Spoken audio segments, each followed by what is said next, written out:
And then over here you see the worst damage. This is where the greatest force from the upper sluice gate number 2, occurs. This is where the water impacts and swirls around and the energy is killed.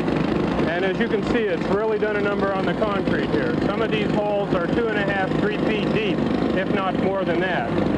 Well, as you can see, the fellow with the Philadelphia rod there, I don't know if you can see how deep he is there, but I would say where he's standing right there is over 2 feet deep right now.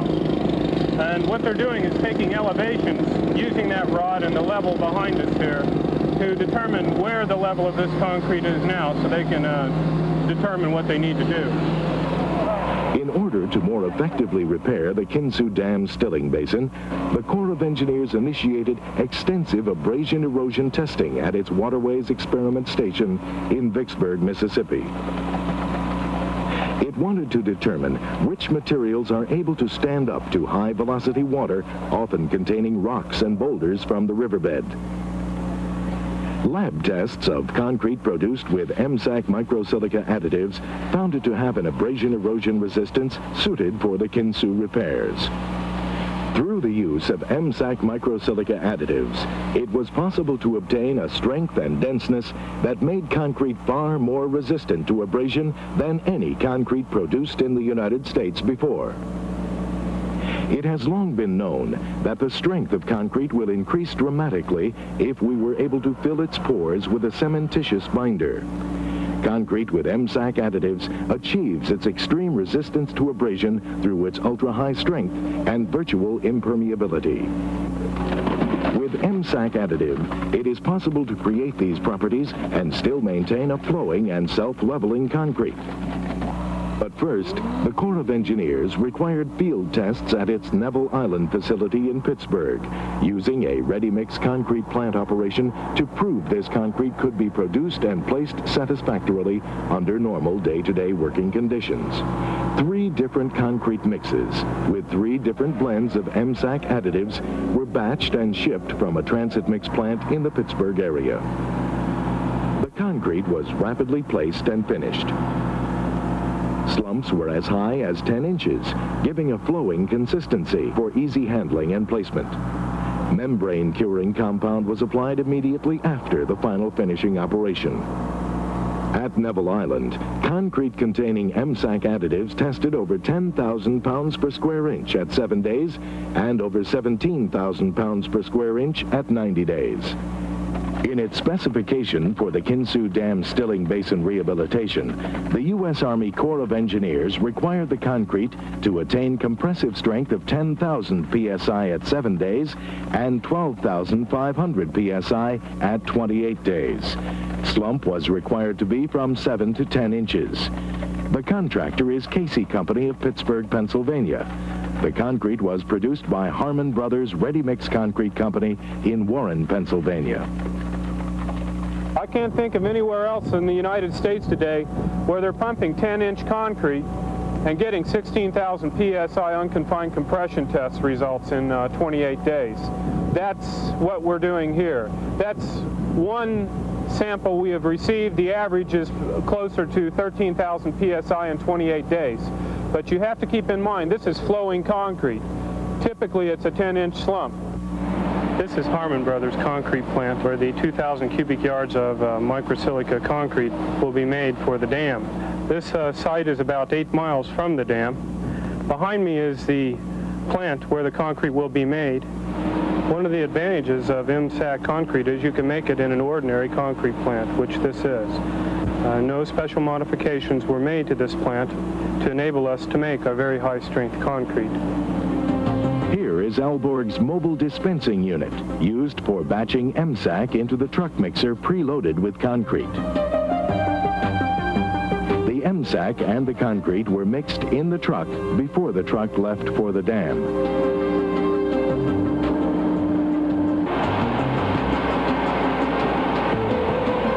The concrete will discharge into the remix hopper of the concrete pumping machine.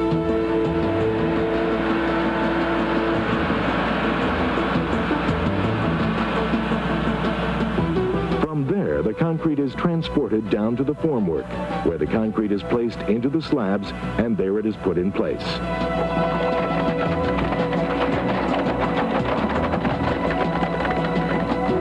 This is just one way to transport concrete. They had thought about using buckets. They decided on this job to go with the pump because they get better control and it goes a little faster. Our particular concrete seems to pump very well. Where the remix hopper is, samples are taken from the concrete, and these samples are tested to make sure the concrete has the proper consistency.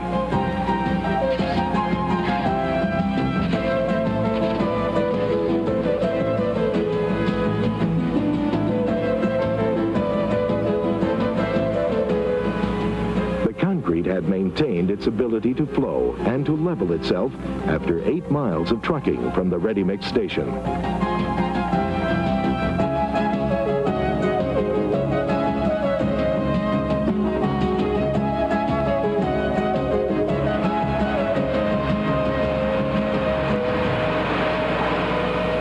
A curing compound is put on to seal the water into the concrete so we get efficient hydration. After the concrete has been put in place, the basin will again be filled with water. And we expect our materials to last twice as long as anything that has been used so far. We saw in that video they were using a liquid, a gray, real thick liquid that they were pouring in. They called it the MSAC additive. That was actually the silica fume in water. That's one of the ways of introducing this into concrete, is instead of handling it in dry form, to actually suspend it in water and then just handle it in a water form. That's what they used in this project 23 years ago. Yeah, no, not yet. Before we move on, any questions on what we've seen? Anybody work with concrete? Yet? Not yet? What's that?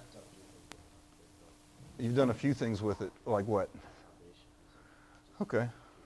Placing it, plastic out there, pumping the concrete by hand. You got to do that. You got to work with concrete by hand to appreciate the advantage of pumps. Concrete is, what, 4,000 pounds per cubic yard, roughly? So 2 tons of concrete per yard, and a truck will show up with 10 yards. You got a lot of weight. You got a lot of material to move. You better either have a lot of people or good equipment to do it.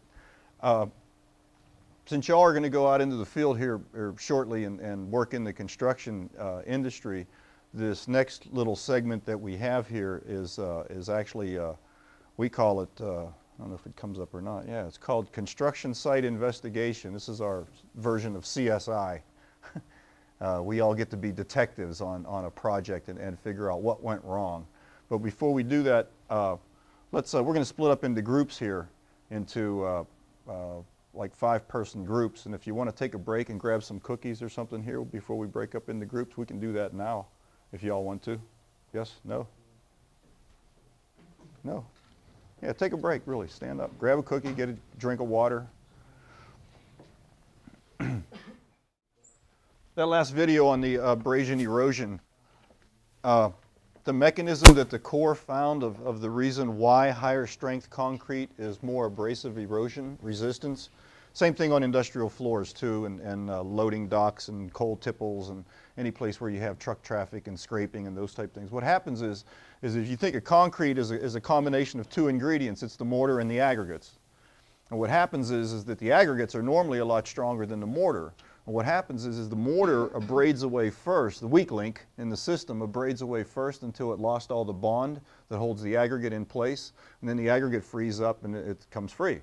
But it's the weak link that wears out first. And what they found on making a higher strength concrete more abrasive resistance, in this case 14,000 psi concrete, is they were making the mortar as strong as the aggregate. So that when it abrades, everything abrades at the same rate, and if everything abrades at the same rate, you really don't lose the aggregate, which is most of the mass. When you lose most of that mass, then you're losing a lot of your structure.